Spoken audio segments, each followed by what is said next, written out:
All right, now, everybody. Quiet, listen to me. We're going to start a show. Now, some of you people have been with me before. You know it's going to be a tough grind, but we're going to have a show.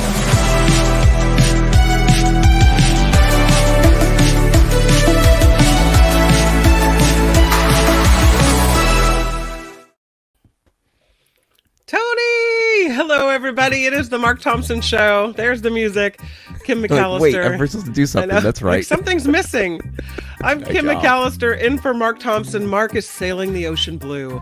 He is he's on the cruise ship, maybe playing a little shuffleboard. I did get a message. I was just telling Nikki, Tony, that I got a message from Mark saying he's eating pasta late at night almost every evening. And he's feeling like he's already feeling the weight gain coming on. He's like, you're not going to recognize me when I come back. There's nothing wrong with late night pasta. That's great. Right? That's what I'm thinking. Yeah, but he's having a good time. Apparently the food is good. He did win a jackpot the first night he was there on the slot machine. Oh, no. So I think that maybe set the tone for the trip. I do have a video that I don't know if you guys have been keeping track on the Mark Thompson Show, the YouTube channel, but Mark is posting some short videos here and there of his trip. So I thought maybe we could take a look at the fact that Mark still has his sense of humor intact, even on the cruise ship. So let's take a look at that. And then we can also have some people to thank, because Mark has told me that there's been some big donations coming in. So nice. First of all, here's Mark Thompson on the Ocean Blue. The ocean is my mistress. Spectacular. We're going around the horn. Around the horn is the easiest way, the better way, and that is the way we will go. Around the horn is the easiest way, the better way, and that is how we will go. The ocean is my mistress. That's it. It's just a shorty one. That's pretty funny. So yeah, he's having fun. I guess he posted a video from the buffet, which I haven't seen yet. Later in the show, we will also get to a video that he posted where he takes a walk with a turtle. So this is his vacation. But here we are, Tony, left behind. Are you a football fan? I don't watch as much as I used to. I've kind of dipped out completely. Yeah, well, we had a big 49ers win over the weekend. Yeah, I heard about that. I got a text from Mark. Please mention that the 49ers won this weekend. I'm like, okay, will do. 49ers won. Woo! Sports ball. Yeah. Also, Mark mentions that there have been some PayPal contributors. Ray and Janice kicked in $50 to the Mark Thompson Show. Huge thank you to them. Can I get a thank you? I know we have one in the mix somewhere. What a lovely thing to do. It is the PayPal contributions that are really the backbone of the show, the Patreon and PayPal contributions. So huge thank you to Ray and Janice. Thank you. Thank you. Also, thank you to Anonymous, who upped the monthly PayPal contribution to $50 a month. Wow, really nice. So thank you, Anonymous, whoever you may be. Much appreciated. Yes, so thank you for that. Okay, first story I wanted to get to, because I almost feel like this didn't get a lot of attention over the weekend, and I kind of thought it was big news, but Ryan O'Neal died, 82 years old. The way we found out is that his son, Patrick, posted on the internet that this is the toughest thing he'd ever had to say, but his dad passed away peacefully with a loving team by his side. Of course, Ryan O'Neal had a bunch of health problems over the years. He had prostate cancer. He was diagnosed with chronic leukemia. I don't have a cause of death for you, but I do know that he did pass away over the weekend, and they, again, haven't listed exactly what was the cause of death. He was 82 years old. Back in the day, he was one of the hottest actors around.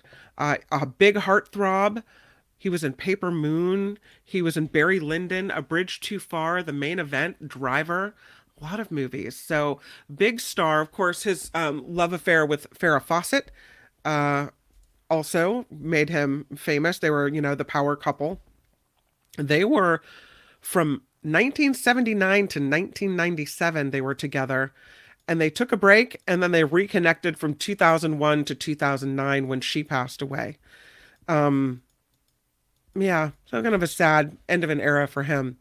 Ryan O'Neal has passed away at the age of 82. This I thought was interesting and in a scary, scary way. Speaking of sports, Steph Curry and his wife and kids live in a very fancy mansion in Atherton. And while Steph and Aisha Curry were not home, their kids were home with a nanny. Some random guy just walks into their house, right through the front door. He's an international student, walks through the front door of Steph Curry's Atherton house. The nanny and the kids were home. The guy just walks in and asks, "Is Steph Curry here? I want his autograph." What? You don't walk into somebody's house like that? He was located I admire the Really? It's like, really? Oh, he was this 18-year-old guy, Sheng Gao. He goes without permission to get an autograph from Steph Curry. He's located by police right afterward because he walks in. The nanny says, "You need to leave. You need to get out." And he does go. But this could have gone sideways a number of different ways. Like, what if he meant to do them harm? This is really scary. Recently, it was in the news that the Currys were fighting the building of a multi-use, kind of a multi-apartment dwelling right behind their house. And you can understand why now, that you wouldn't want to be surrounded by more people. More people knows who you are and where you live, right? More people mean more threats to your safety. If you're a big star like this, I could understand why. So a lot of people were saying at the time, "Oh, look, Steph Curry is a not in my backyard kind of guy." I don't necessarily believe that. I just think when you have this much fame and money, your family is more at risk and you have to take more precautions. Why There's their just front some door place wasn't you can't locked. live, right? There's some place Right. like, no, you have to just, yeah. I guess they have a locked gate, but somehow the gate malfunctioned and the guy was able to get right in. And then when he's arrested for trespassing and cited and told to appear in court, the guy doesn't show up. So that's scary. I don't know. That whole thing, if I'm Aisha Curry, I'm freaking out, right? And does that mean they need to move now that their house is easily findable? I don't know. Yeah, the surveillance footage shows this man pressing the buttons at the front entry gate of the Curry home, and the gate opens. They think maybe the gate could already have been open before he started pressing the buttons, because that's my question. And then why is the front door unlocked of the home? I don't know. If I'm Aisha Curry, I'm thinking we need to get a security guard, like patrolling the property, making sure everybody's okay. That is a scary situation, though. Oh, you know what I wanted to talk about too? This story popping up that the special counsel is asking the Supreme Court to decide whether or not Trump is immune from prosecution. This is special counsel Jack Smith, and he wants the Supreme Court to jump in very soon to decide whether Donald Trump is immune from criminal prosecution for the alleged crimes he committed while in office. So this is what Jack Smith is saying. It is of imperative public importance that the High Court settle the question so Trump's federal election interference case scheduled for March can move forward as quickly as possible. Trump's legal team is arguing the case should be tossed out because Trump has presidential immunity from Smith's indictment, which accuses Trump of entering multiple criminal conspiracies to overturn the results of the 2020 election. So is he available to be prosecuted for this, or is he immune from prosecution? The Supreme Court needs to decide, and they need to decide it fast. So I would have hoped that they would have done this before now. You would think that there would have been, this has been going on for a while. So I guess now it's become a big, imperative that we decide it right this very moment. We should have decided it a little while ago, but okay. Oh, I know what else I wanted to tell you about. This is another Trump story. Did you see that Donald Trump compared himself to Al Capone again? Yeah, he did. He said, of course, an interesting comparison. let me just, for those who have forgotten who Al Capone is, a criminal, a tax cheat, a felon, a brutal mobster. So I'm thinking to myself, finally, this is something that Trump and I agree on, right? Yes, you are like Al Capone. And no, that's not a good thing. He was giving a speech over the weekend to the Young Republicans Club in New York. He's at this New York gala event, and he starts bashing Bill Barr. And he says, I make this commitment to you tonight. We will not have a Bill Barr on our attorney general. As our attorney general. He was a coward. He was afraid of being impeached. Then, though, he goes on to compare himself to Al Capone. He's like, well, Al Capone was only indicted once, as if it's some type of badge of honor to be indicted, 4 times for 91 counts? Like the more you get indicted, the bigger badge of honor it is? It's crazy. It's just crazy. He says, Capone, he called him the greatest gangster, was indicted only once. But he sounded really bitter about the whole thing as well. Of course, we know Trump has been indicted 4 times. We have the classified documents case at Mar-a-Lago where the important secrets were found in the bathroom. We have, right? We have the federal elections interference case in Washington, D.C. We have the election interference case in Georgia. And we have the New York fraud case, but also then I don't know if this counts, the case brought the libel case against the woman who had accused him of rape in New York. Like, what legal case does he not face? And why does it become something amusing for him to say, "Oh yeah, I'm like Al Capone"? Meanwhile, as Trump is telling us he's like a criminal, Al Capone, we have Al Gore who stands up and tells Americans to take Trump's day one dictator pledge. Remember when Trump last week said, well, I'm only going to be a dictator on day one. Drill, baby, drill. Al Gore says, he reminds us of the old adage, when someone tells you who they are, believe them. Okay, I'll believe you. Trump, if you want to say you're a criminal like Capone, I'll absolutely believe you. Gore was a video of that if you want to see it. Oh, yeah. Let's show it. Thank you. Well, I saw the other day where he pledged to be a dictator on day one, and you kind of wonder what it'll take for people to believe him when he tells us who he is. And, the solution to political despair is political action. And for those in the Republican Party and the Democratic Party and independents who love American democracy and who want to preserve our capacity to govern ourselves and solve our problems, now's the time to get active. There's a mental health crisis around the world, Jake, that we hear people talking about. I think that one of the main reasons for that is that young people look at the fact that we are not yet solving the climate crisis or dealing with some of these other challenges. And we hear this word thrown around, polycrisis. Well, solving the climate crisis is a poly solution. Yeah.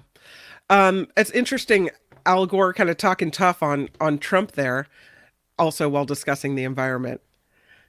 Someone else talking about Trump over the weekend, Hillary Clinton, who says Trump is running as an abortion moderate. She says, don't forget, again, when someone shows you who they are, believe them. She says he thinks women are going to fall for this.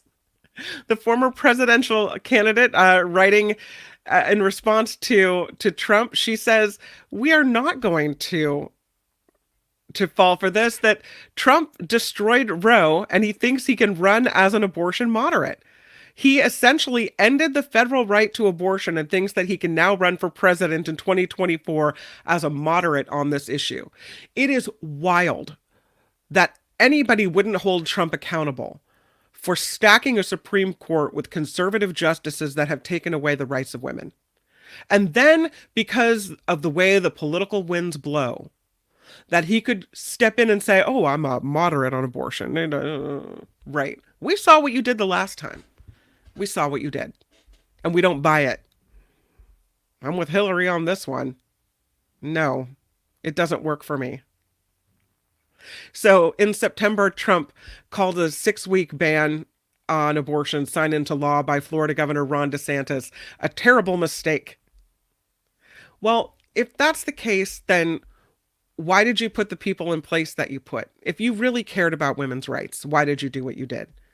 Don't buy that. Absolutely not.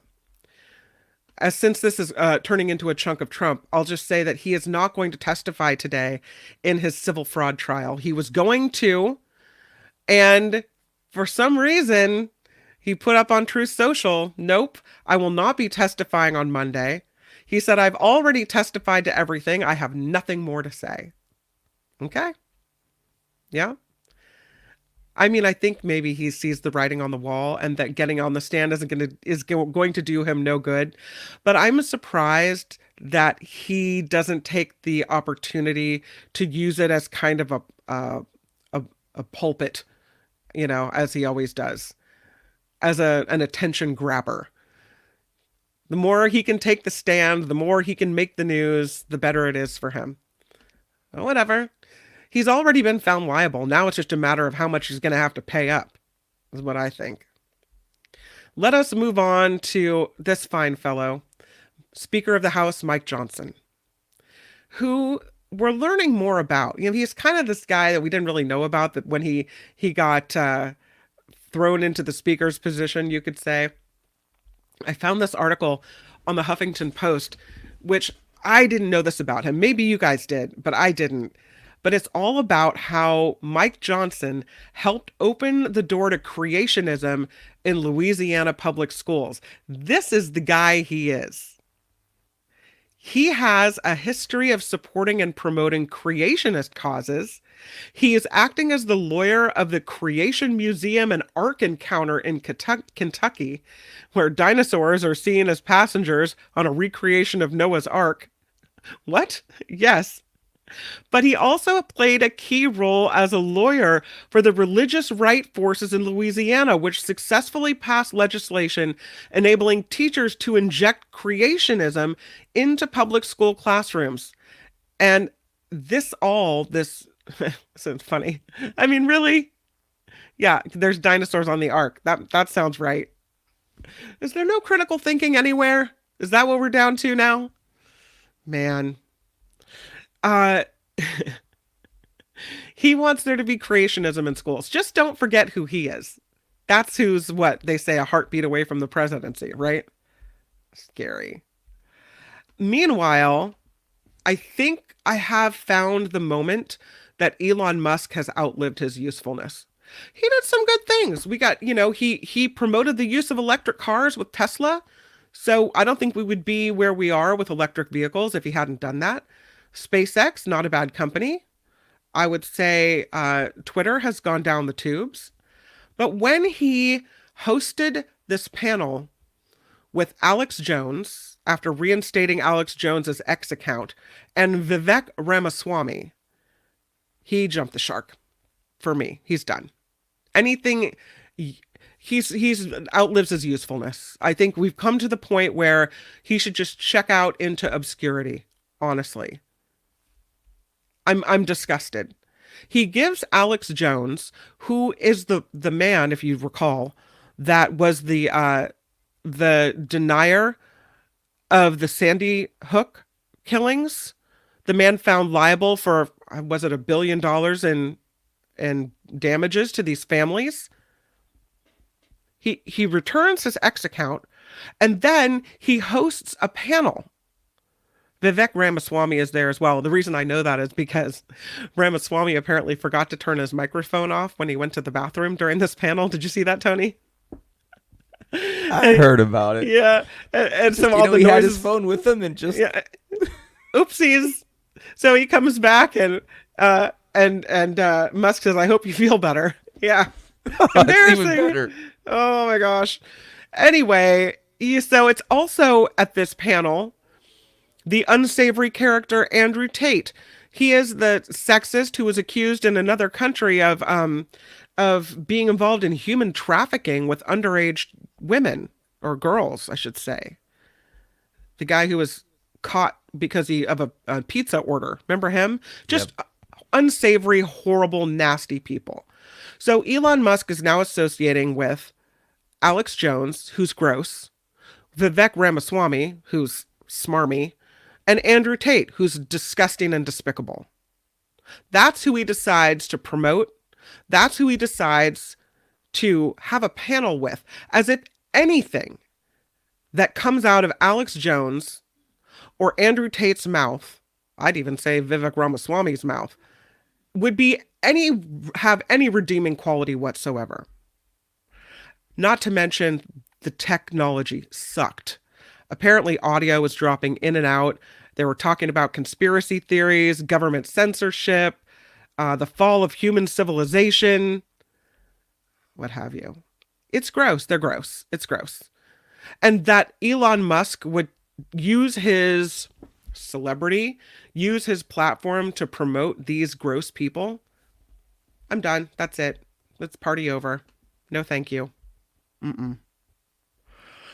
It is Mark's True Crime Corner. We changed the name of it. It used to be Mark's Murder Mystery Monday. Now it's the True Crime Corner. We have changed the name of it. Before we get to this interview that Mark and Courtney left behind, which I'm really excited about, I wanted to throw out this crime story. Kind of a crime before a crime. This California woman, Irvine, she's in Irvine. She goes home for the Thanksgiving holiday. Everything's fine. She returns December 1st to her apartment, and the door was unlocked, and her home is ransacked. And she goes in, and she makes her way through all the, upturned items, and she finds this woman hiding in her closet. The woman reportedly holding a pizza cutter in her hand. The lady screams. She screams, "Get out, get out." The lady runs away. It turns out this woman, the police say, she's a 43-year-old woman, a neighbor in the same apartment complex, and police think she likely went into the residence multiple times to collect items while the resident of this apartment was gone on vacation. Just kept going back in, taking what she wanted, completely ransacking the place. Crazy. This suspect being held now on $150,000 bail. She's due back in court in a couple days. She is, by all accounts, she's just this woman. She's got a job as a receptionist. What would lead her to pilfer things repeatedly from the apartment next door? And how scary when you walk into a place, your home, that has been upturned like this. You need to be very wary that someone could still be in there, because that was the case here. Very frightening. All right, let us get to Mark's True Crime Corner. It is an interesting interview with Courtney and Josh Mankiewicz. And here we go on The Mark Thompson Show. Nope, Tony's not ready. Now you're ready? You might be ready. That's all right. Well, let me take this opportunity then to thank you for all the ways that you give to the show. I have been remiss in asking you to click the thumbs up button. So please like the show if you can. If you haven't subscribed, please subscribe to it as well. Yes, Viraj, I agree. Vivek Ramaswamy is the lowest slug. Yes, indeed. But thank you for all the ways you support the show. Find us at themarkthompsonshow.com, themarkthompsonshow.com. That's where the Patreon and the PayPal links are and everything else. I'm Kim McAllister. This is The Mark Thompson Show. Let's pay a visit to Mark's True Crime Corner. This is not a good neighborhood. I'm scared. Now, here's your host, Mark Thompson. The Mark Thompson Show. I'm excited. I'm very excited to welcome in to our True Crime Corner the regular who brings us all the true crime stories, Courtney, everyone. Hi. Yeah. Hi, Courtney. Hi. Yeah. And maybe one of the luminaries in the world of true crime. Whose whose podcast dropped, and in the first hour, the new podcast, which is called Mortal Sin. Oh, yes. Mortal Sin dropped, and an hour later, it was the #1 podcast in America. Are you kidding? He's Josh Mankiewicz, everybody. Come on. Come on. I love it. So excited to have you here, Josh Mankiewicz. Let me finish. I'm happy to be finish. Here. Yes. Because we couldn't get Keith Morrison. Thank you, everyone. Hey, come on now. Can you let him finish, sir? All right. So, Josh, you know you have a place of love here on this program. That's how the DeSantis Newsom debate began, isn't it? Did Sean Hannity say that? Yeah. Look, there's a lot of love around the holidays, and we want to reflect it back out to all of our listeners and viewers here on our program. That's Courtney the biggest here. lie you have ever told. How dare you? That's a very steep hill to climb. Really, you. Yeah. You are a cover-up artist, and you are a liar. All right, Josh, tell us about, first of all, Courtney. Maybe you should ask Josh about his new podcast. Oh, okay. It's true crime, straight up true crime. I mean, there's nothing I like to listen more to than true crime. I've listened to almost every Dateline podcast episode, but his new podcast is a spin-off from Dateline. Yeah, exactly. And what is it, Josh? How does it differ from the normal Dateline thing? And then we'll get into why you're here today and the actual. You have a new true crime series of true crime stories, please. But go ahead. Okay, I'm here today because the host begged me. So let's just skip that part. How dare you? How dare you? Yeah, I beg no one. Do you know who I am? I mean, I don't need to kind beg of a big you. deal. I mean, I would go on the record that I'm here because of forced nature. I really. Yeah. I will continue this conversation under protest. Yeah, I feel like I should hold up the newspaper today, like a proof of life. I get it, hostage thing. Yeah, so, I get it. Yeah. Okay. All right. Yeah, it's very funny. All right. So that's not fake. That's real. All right. So the podcast is called Mortal Sin. This stems from a series. This stems from a story that we did back in the 90s. This happened in 1997. So I think we did this story in like 99 or 2000. And it's the story of a small church up in Washington, outside of Seattle, in Bremerton. And the very, very, very odd things that went on behind the walls of that church and among members of the congregation. And we're talking about betrayal, and we're talking about lying, and we're talking about adultery, and those are all things that happen in the world, whether you go to a house of worship or not. The difference was that all of this was sort of under the banner of religion, which was extremely odd, and for people in that church, extremely disheartening and abusive. And then it's also about murder, because this is Dateline. So, sure. And so you're saying even within the construct of this church and this worship, something really nasty happened. Oh yeah, and continued to happen. And the church covered it up. Want to say? I don't. No, they didn't. No, I don't think the church did cover it up. I think the church was incredibly slow to react to what was going on. Was the church the backdrop for what happened, or was the church actually It was both the backdrop for what happened, and it was the thing that connects all the people in the story. They were all connected to that church in one way or another. This was an unusual church. You know what? Let me start off by saying, because I know your audience is going to care about this. This is called Mortal Sin, and the first 2 episodes are going to be available wherever you get your podcasts for free on December the 5th. And then the rest of them will drop over the next couple of weeks, as 5 in all. I think that when we just to be honest and fair, as we typically are on this program, right? This will run in like a year. This will run right. Probably on the 8th, 9th. It may run around the 8th, 2034, 12th. I think it'll run around the 12th of the month. So those free episodes will be out. Yeah, all right. And so will the rest of it. Okay. Yeah. All right. So that was a short explanation. Yeah, that was good. Wow. It's a very tough crowd. I mean, I can't. They do this to me all the time. I don't know what the hell they bring do it guests for. in, and then they're all over me. It's crazy. Yeah. All right, Josh, anyway, please continue. So you're saying the first 2 episodes are free, and then after that, you soak people for more. No, all the episodes are free. Great. All the episodes are free. If you are a member of Dateline Premium, which let me just say you all should be, you can get the episodes earlier. You can get them without ads, which people do not want to listen to sometimes.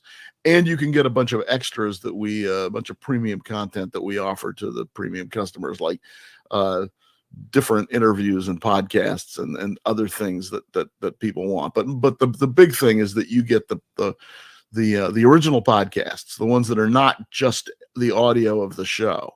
Those Dateline Showcasts, those do very well. I see. But those are available all the time. Courtney has listened to all of them. Exactly. These are original podcasts, which are just done as a podcast. Because when I did the interviews for this story back in the late 90s, early 2000s, I don't even think the word podcast existed.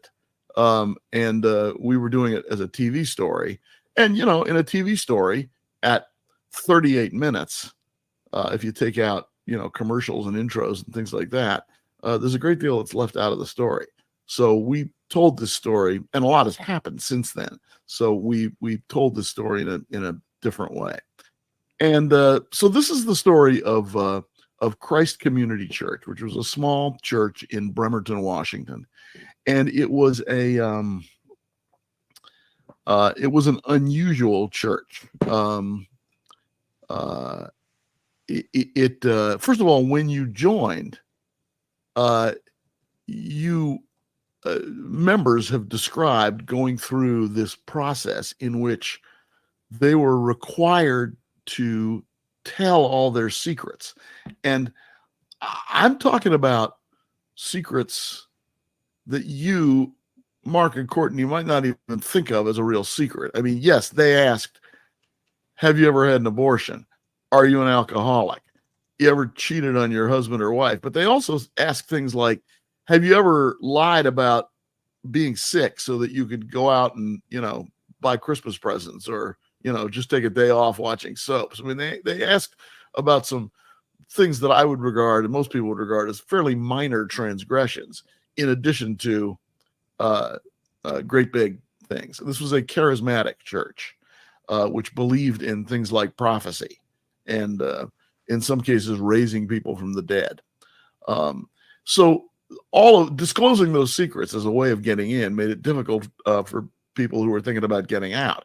Not to say there wasn't a huge exodus of people who wanted to get out. Most people seemed pretty happy. There were a number of different pastors at this church.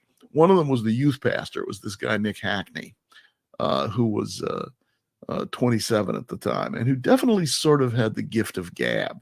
He was in the podcast. You can hear some audio of him talking during a sermon, and he's pretty good. You can tell. Anyway, he had this thing. I predict he's the guy who did it. Am I right? I've really enjoyed being on here today, Mark, and I'm going to go. But the podcast is called Mortal Sin, and Courtney will take over. Courtney, someone like that, when they come on, these young guys, youth pastor, he's trouble. Am I right? Yeah. I mean, gift of gab. The minute Mankiewicz said gift of gab, I knew he's trouble.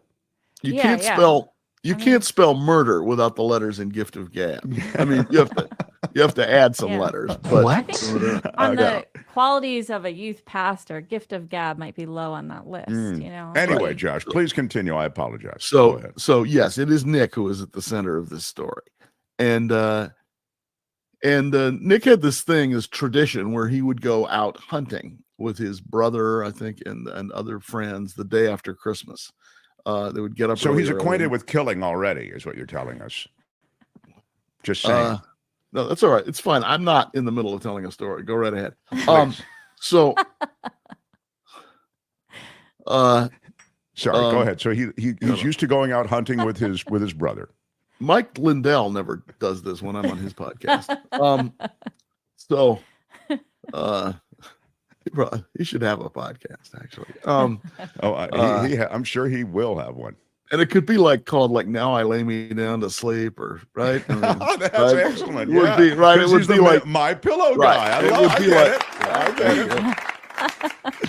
I think that's great. Ooh, it's a wild idea, but it just might work. So, anyway, so Nick and his friends and family go out on this hunting trip day after Christmas 1997. And when he comes back, his house has burned down, and his wife, who was asleep when he left, because it was like dawn, is dead. Dawn Hackney. And he is quite broken up about it. And, one of the interesting things, I'll tell you this right now, one of the interesting things about this story is how, you, Mark, I can call you Mark, right? If you must. All right. Mark and Courtney, you instantly assume that this is probably murder and he's the guy, right? Yeah, that's exactly what I assumed. Okay. This was 1997. It was before stories about clergy abuse were as common. I'm not saying the abuse wasn't common, but the Boston Globe series and a lot of the revelations about Catholic priests came just out after that, I guess. Huh? Not long after that. Some of them had already broken at that point, but it was not as widespread a thing. And I bring that up because the word of people of the cloth was, I think, worth more back then than it became later. And the idea that a priest or pastor or minister could commit a terrible crime was harder to believe, both in the public and in law enforcement. So Nick was never really any kind of suspect. In fact, there was a determination that early on by police and fire investigators and the pathologists that this was an accident. This appeared to be an accident. Wow. They were renovating their house, so they didn't have any heat. They were using a space heater. There was no question that all of that was true. And they had opened Christmas presents the night before. And the belief was that the wrapping paper had caught fire because of the space heater. And there were some propane tanks that Nick had stored in there. And the feeling was that one of those had leaked and contributed to the fire. Now, later, all of that would come under review. I get it. Yeah, sure. But at the time, that does seem pretty clean. Yeah. It seemed plausible to people, right, and they just moved on. But that's not really the story here. That's what he does so well. What he just did right there, I know, Courtney. I know. But that's not really the story here. He does that Or let's just say that's not only the story here, because he really just is. He's got it, doesn't he? Yeah. This anyway, is why Josh, go ahead. Yeah. This is why we're the #1 podcast in America. Damn straight. Go ahead. And I don't want to sound preachy here, but it's something other people might be able to learn from. I was gonna say. What? How dare you? Go ahead. So, but it's really what happened next that forms the basis for this story, because if it were only Dawn Hackney's death and subsequent reinvestigation many years later, I don't think we'd be doing a podcast on it. What happened next is what's truly remarkable. The church rallied around Nick Hackney, who seemed to be a broken young man who had lost his wife. He was 27 and she was about the same age. His wife was unusual because she had a job in a credit union. She was one of the few people who had a job, didn't have anything to do with the church. And she was the breadwinner. And he was very busy. Like, he was not home a lot of the time because he was ministering to other people in the flock. And he'd started doing marriage counseling, which is usually sort of outside the realm of a youth pastor. But he was so good in talking to people that I think the church elders thought, okay, he can do it. And also, I think, like, there was a need for that, and I think they didn't raise too many questions about it. So he was doing a bunch of things that weren't involved strictly in sort of being a youth pastor. And after Dawn died in this fire, the day after Christmas, the church kind of rallied around Nick and took care of him and, cooked for him and, felt he was clearly pretty crushed. And then Nick began using that sympathy as a way of having sex with a number of the women in the church. And he would say to them, this is God's plan. This is not my idea. This is God's plan. And he was a reluctant participant to God's plan. I'm just doing what the Almighty wants. Or as Sammy Davis Jr. used to refer to him, the cat upstairs. And astonishing. I mean, it seems very hard to believe, but it really worked. Wow. And there were women who sort of felt a combination of sympathy for him and a sense of obligation to the Word of God. And when he would say, and this is one of the things that came up during the stories of abuse in the Catholic Church, which is when you're talking to a priest, you're talking to God's representative. Sure. And, if some guy asks you to have sex, that's one thing. If it's God speaking through a priest, that's a little different. And that's one of the things that, victims in the church abuse scandals had to deal with. And that's something that people here had to deal with, which is, this wasn't just anybody asking them to have sex. This was their pastor, one of their pastors, and he was telling them, this is from God. God was his wingman. We say that in the podcast. Do you really? Yeah. And that line made it through. Oh yeah, totally, right through. But this is interesting. You're making an important point, and of course, it's encased in that silvery voice that you have with the storytelling abilities that you marshal. And the point you're making is, and it's a broader point about church abuse, is that these guys were creatures of authority, that is to say, figures of authority, and beyond trust. just just like a cop is a person like that, and a football coach is a person like that. There are all these people who are involved in abuse scandal. A doctor is someone like that. So this guy, there he is now, Nick, there he is. The youth pastor, is a person of authority. And when you add the divine authority, is your point, that it sort of changes the arithmetic so that you have even more authority than you had before, and these women go for that, or succumb to that. I don't know if that and an assumption that what you're saying is true, is correct, is proper, and doesn't just come from you. And that's Nick. That's Nick at about the age that all this happened. Wow. I was expecting kind of more of a Matt Gatesy looking guy, and this guy looks sort of boyish almost, doesn't he? He was boyish. He was, I think, 27 or 28 when his wife died. So in any case, coughing. So he's out there rolling around with different people in the church saying this is what God wants. And, well, each one of them thought that they were the only woman that he was rolling around with. And this is when he was still married when he was rolling around, or not, Josh?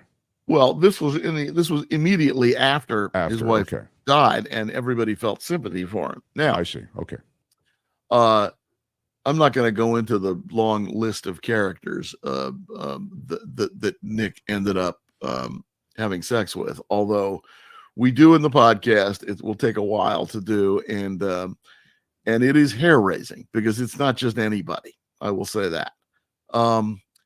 And these were in all cases women who had taken their marriage vows in front of the church and in front of God, and had said that forsaking all others part, and thought to themselves, apparently, and we speak with two of them, thought to themselves, well, I mean, I'm married and I'm not supposed to be with anybody else. On the other hand, this is what God wants. So who am I to say no? And so they didn't say no. Wow. Then as time went on,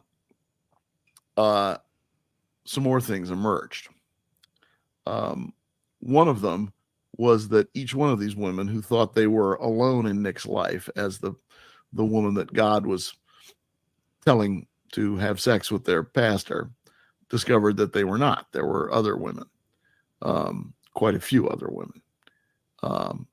Then it turned out that one of the women had been seeing Nick before his wife died. Now, regular viewers of Dateline will see that as a kind of signpost. Yes. So that was, and all of a sudden, the spotlight of suspicion swings back around. It is astonishing. You can use that if you want to. That I guess you've already recorded it, but no, might be we'll good for another podcast. The spotlight of suspicion swings back around. Do you want to jot that down right now, or do you want to? I'll just use that in next week's story. Okay. Good. All right. Good. So I'm sorry, you were saying. So all of a sudden it became clear that he had been carrying on with this woman prior to his wife passing away. With one woman prior to that.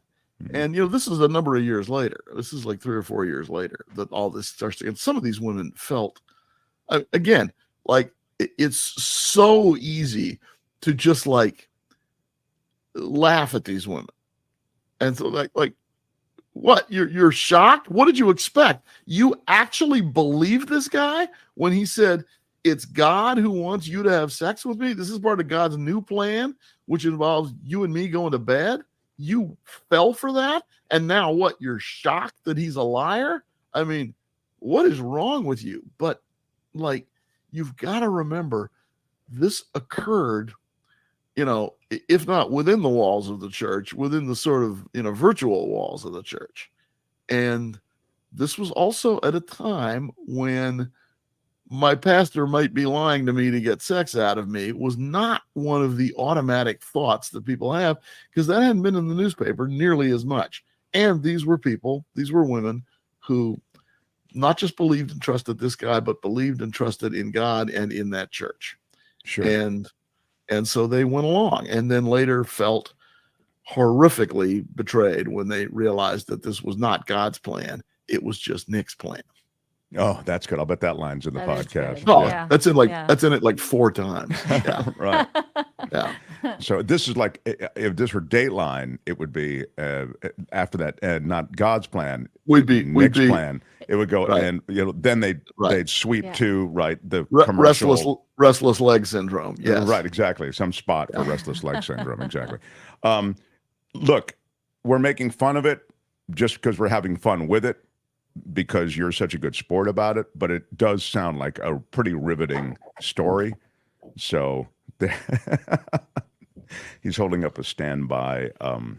Let me, where's there it is. You can go ahead, hold it up again, Josh. Go ahead. All right, here we go. This will be good. Okay. That is funny. Yeah, that is funny. That is Josh funny. There's nothing if not funny, I had that, made up at some considerable personal expense, like $11. Oh, there's the artwork for the podcast. That's good. Yeah, very well done.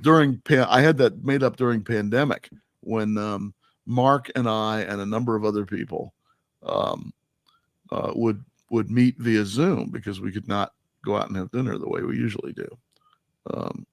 Yeah, what we used to do is a regular Zoom. What is it for those of us that can't see it? It's just a mortal sin. It's the he has the please stand by. It's a please stand by from like 1950s TV. Yeah, it's like it's what they used to use when Josh was growing up. When I was going to say, so when Mark was middle age. Yeah. No, Mark. Josh and I. For everybody who doesn't know, Josh and myself, we grew up together.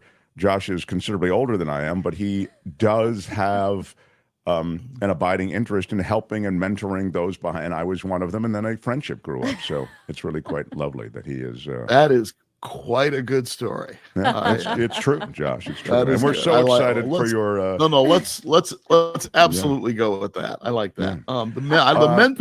The mentor element is new today. I like that. That's good. There you are. That's good. All right. So that's what's happening with that. We hope that Mortal Sin is a big success for you and all the. Well, it clearly is already. It's the #1 podcast in America right now. And by the way, let me just say this. This podcast was released on a Tuesday, and by sometime on Wednesday, it was literally #1 on Apple, ahead of, Joe Rogan and the New York Times Daily and that new podcast by Rob Reiner about JFK, which is very good. Oh, is it really? I've got to check it out then. Okay. Yeah. And he's going to reveal who he thinks are the killers. He hasn't done it yet. He's going to. Let me guess. He'll do it in the last episode. Yeah, that's the way to do it. That's that's how we do it. I mean, you guys. I mean, well, you do it and you don't. I mean, in this case, I think. Well, I'm giving away stuff in this interview with you that we don't give away in the podcast until like part 4 or 5. Okay, 4 or 5 though isn't the end. How many episodes is Mortal Sin? 30. Just kidding. It's 5. Yeah. Oh, okay. Sorry. Well, then you do. Then it is the last episode. Yeah. Wow. You need to mentor him a little more. Yeah. I know, right? I should have mentored him a little harder. We could try ignoring it, sir. All right. All right, so let me just get to the end of this, because you're gonna want to listen to this podcast. It turns out that it was the Lord's plan, and the Lord did actually really ask the. No, that's not the Lord's plan. Right, and then they all, you just all need a bigger bed. So this is a word from the Lord, and He's not happy. Okay. Yeah. Well, it turns out the Lord's not happy. And what happens with this? Well, tell us what you can, what you feel comfortable telling us. Hold on 1 second, because the guy who cuts my hair wants to know what time. Wow, this has never happened with a guest on this show. Yeah, this is what happens. Interruption to chat with the. You talk about mentoring. This is what happens. All right, Courtney. So far, do you have any reaction to Mr. Mankiewicz's new podcast and this story? Are you familiar with it? I'm not There's familiar his with wife, the story, but the I'm wife very that was excited. killed. I mean, I'm familiar with Dawn. These kinds of stories. Yes. You hear. Well, that so a let me wife just get dies. let me just get to the end here. So first the one of the things that people in this church believed in was the power of prophecy, and there was a woman who was like the church secretary, but she was also a prophetess, and she would say things, and they would be accepted as being legitimate. That's her, Sandy Glass, as being legitimate prophecies that held the power of the Almighty, and that she had this ability to sort of see into the future, and that would become a very significant part of the story as this all went forward. Well, I don't know. This is probably a question that not anyone's asked, but did she have the ability to see in the future? Did you guys consider that? Who is to say? All right. She's very attractive. That's not a great picture of her, but she looks very attractive, the church secretary, Sandy Glass. Yeah. Well, does she die in this story, or does she survive and then her prophecies maybe come to pass? Sandy Glass is one still of his alive. victims. She's still alive. All right. I love that. All right. Okay. So this is good. So there's some unexpected stuff here. I like this. So anyway, there is. Continue. So she's a prophetess, but her prophecies ended up being of some significant moment in this story. Oh, wow. This is intriguing, Courtney. Yeah. This is intriguing. I know. And so this is not just the story of Don Hackney's death, and it's not just the story of Nick Hackney's philandering, and it's not just the story of one man's lying about what God wanted to further his own ambitions and aims and sort of lustful intentions. It's also the story of how sort of all that lying and all that betrayal wrecked this church and did significant damage to some people's lives. And these are people who were not in any way involved in anything criminal. So this is both a story of criminal wrongdoing and of moral wrongdoing and of, just wrongdoing in the case of, what's right and wrong, even if you don't believe in any God. Some of the behavior here is very shocking and very disappointing. Wow. It does seem intriguing. And I have to say to all of the true crime enthusiasts, Courtney, perhaps you lead among them. This is really going to be great. But to even someone like myself, who doesn't really have an abiding interest in true crime and who doesn't have any personal positive regard for Josh Mankiewicz, I still think I will listen. I'm looking forward to this. Mortal Sin. Yeah. Yeah. Josh Mankiewicz's new podcast. Available wherever you get your podcast. There on your screen. Dateline people.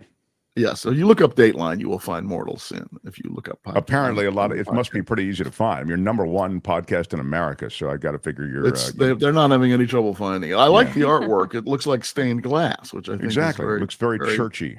Yeah. Yes. Yeah. Well, this is fascinating and just one of the stories that you've covered. You've covered so many. And I give you a hard time, but you do a great job, I should say, with the time they give you on Dateline. Sometimes it's an hour, sometimes it's 2 hours, to weave these different yarns. One of my favorite stories is one that you and I have spoken of back many, many years ago, and it was a story that is sort of at the foundation, if you will, of the sort of current fascination with true crime. And by the way, the success of this podcast, I think, says less about my incredible skill, although it's pretty amazing, and more about the voracious appetite of the true crime. That is absolutely true. Of course, this thing gets released, true crime, and it is. This thing is instantly popular, and this is going to continue as we release the episodes, because that's what happens with Dateline podcast. The audience really just kind of gobbles them up, which is great. And we love doing once you them. get into it. The hilarious thing is that, like, after people have listened, they've binged all 5 episodes, right? They then say to me on social media or in person, or at the car wash, which is where I have to work to pay the bills. When's the next one? And I'm like, you have any idea how long that took? I mean, this was months and months and months of work doing this and re-interviewing people. What? Doing a lot of work? Mark wants to know. How dare you? I get the same reaction. When's the next one? How dare you? Yeah. When's the next one? And in your case, the answer is tomorrow. Yeah. Voracious, by the way, is a ding word. All right. So Josh Mankiewicz from Dateline. Now we're talking. So now we're going to talk about the wood chipper murder, which is which predated Josh being on Dateline. It predated America's love affair with true crime, and it predated your birth, Courtney, I think. Actually, that's not true. But let's say it's true. Anyway, it was a long time ago. But this story, the wood chipper murder, let me speak, Mankiewicz. Wow. Yeah, right. Why am I here? Good point. Why are you yelling? Oh, my God. So, he's holding up the please stand by again. I need one of those for the house. Right? You just walk around with that. This is a good story, everybody who thinks we're just hacking around. We have a very good story for you, and here's the story. You've just heard of one good story. Here's the second one. This is a bonus good story. This story has so many elements that you would think it a typical Dateline type story, but it predated Dateline is what I'm trying to say. And now we can tell the story of the wood chipper murder. And I'll tell you why I particularly thought of it this week, Josh Mankiewicz, because there was a wood chipper accident this week. In Virginia. Virginia. A Virginia man has died after being pulled head first into a wood chipper. Wow. The man whose name has not been released was trimming a tree and was part of a crew working at a home in Saltville, Virginia. Yeah. That's awful. It's an unfortunate incident. I hate that it happened, said the supervisor. It was ruled an accident. Now, in our story, and of course there are many wood chipper accidents, it's probably one of the more dangerous pieces of equipment. Don't you think? Yeah. Don't you think it's one of the more? I mean, yeah, right? There've got to be other accidents. I mean, first of all, there's warnings written all over it. Like if you rent a wood chipper or go somewhere where they're using one, and you can rent one. In fact, well, it's part of the story. The guy in the story we're talking about rented one. But like if you have brush to clear or something, you can rent. And there's warnings, big warnings written all over it. Like don't put your hand anywhere near here. Don't wear a necktie when you're, right. But this guy got caught. A part of your jacket can get caught. You're done. Oh yeah, no, it's a horrible thing. And here's what I wonder, and I don't know anything about this week's wood chipper death than I read briefly in the newspaper, but what I'm wondering is whether that guy had ever worked around a wood chipper before. I'm wondering whether that was a guy hired off the street corner. For because the supervisor is the guy who says, this is a terrible thing. I don't know. Maybe he's a seasoned guy who worked on a wood chipper for years and just got too close or got careless. That's certainly possible. I'm wondering whether this was like holiday help. Somebody who was, hired, for the day or for the week or something and hadn't really worked around a wood chipper before and maybe didn't understand the risks involved. I don't know, but it's an awful thing. Well, I think, but this week's wood chipper death. Yeah, go ahead. This week's wood chipper death, and that's I believe that is not the one that killed the guy this week. The one that killed the guy this week doesn't have the feeder thing up top. I think it has. It's also. I also think it's much bigger. Yeah. This is a smaller, but this is a good little rep. This is a wood chipper that Kim's put up there. But the reality is that this is kind of you can see a foot sticking out of the top. It's not a real foot, but this is kind of an art piece or something with the wood chipper. You can see a foot at the top, but that's kind of a tip of the hat to Fargo, right? Because in Fargo, the body parts were, the guys there with the leg of the woman. Yeah, right. But and that's it. So this is the wood chipper in Fargo. Yeah, it is because of the story that we're talking about, the 1986 disappearance and subsequent murder of Hell Crafts, which I think might be pronounced Hella. That made it into Fargo. It's this story influenced the writing of Fargo and the use of the wood chipper. That's right. Josh is so right about that. This is a real true story, as a real life story, and this aspect of Fargo was inspired by it. So, Josh, they actually we've talked about this before. We talked about it for years before you were on Dateline. In fact, Josh gave me this book, I think, once as a birthday present called The Wood Chipper Murder. Yes. So it's all there. So, Josh, let's tell the story quickly because it is, as I say, it is a Dateline-esque story, even though it predated Dateline. Well, it is. And like the case that we talk about in Mortal Sin, there was so much there at the beginning that should have alerted law enforcement that something was going on here other than what the participants were alleging. I mean, this was not a carefully planned, executed, and covered up crime. This was a poorly planned, executed, and covered up crime. And the killer very nearly got away with it, just like the killer in Mortal Sin very nearly got away with it. Hang on one second. Someone is calling me. Oh, Lord, we've got to stop every time you get a call. Are you kidding? Can't you put your phone on silence? I did put it on silent. I just want to make sure. I want to make sure it's not the office because I can't believe I have to be ready at a moment. Producing this thing has no idea what they're doing. You'd think the producer would tell you, "Hey, by the way, silence your phone." My phone is silent, but I saw the phone ringing, even though I had silenced it. I thought that it might be someone important like Courtney. Thank you. Oh my God, Josh! I just don't see. I mean, you just don't get it, do you? You don't. You don't. You don't get it, Josh. You're on a podcast right now. I have to be ready to go to a crime scene at any moment. All right. Okay. Yeah. Anyway, let's get back to this. Our Apparently, story. This apparently isn't one of those moments. But so this was in 1986, and Richard Crafts was a pilot. Yeah, and his wife was a flight attendant, although for a different airline.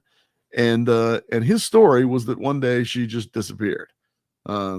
She had gone to another country. He told a couple of different stories. Flight attendants can fly very easily. Back and back she then, was, I more believe, easily. she was an international flight attendant, as I recall, but I might be wrong. Anyway, go Yes. ahead. So the allegation was that she, had gone to visit friends overseas, or her mother, I think. Of course, checking to see who left the country and who came in. You can do that today with a couple of clicks of a computer mouse. But back then, you had to actually, I think, run your finger down a long list of passport names, which, in some cases might not be spelled correctly, or the ink might be smudged, or the printer might not have done its job.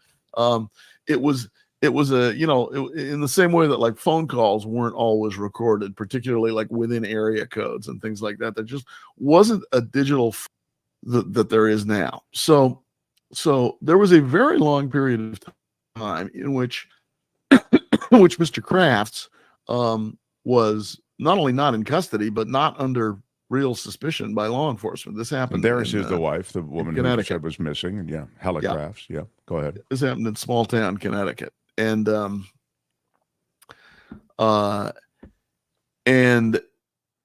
I guess the idea, Mr. Crafts also was, I think, an auxiliary policeman in the same town. So he had some sort of like access and friendship with law enforcement.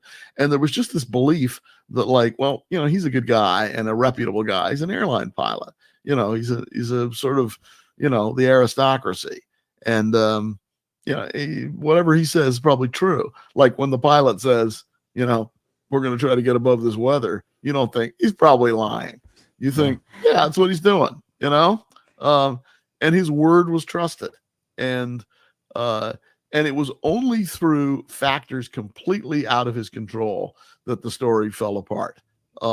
First of all, Mrs. Crafts believed that he was seeing somebody else, and she'd hired a private eye. And Yeah, this is like if this were Dateline. Well, Courtney, this is 100% Dateline.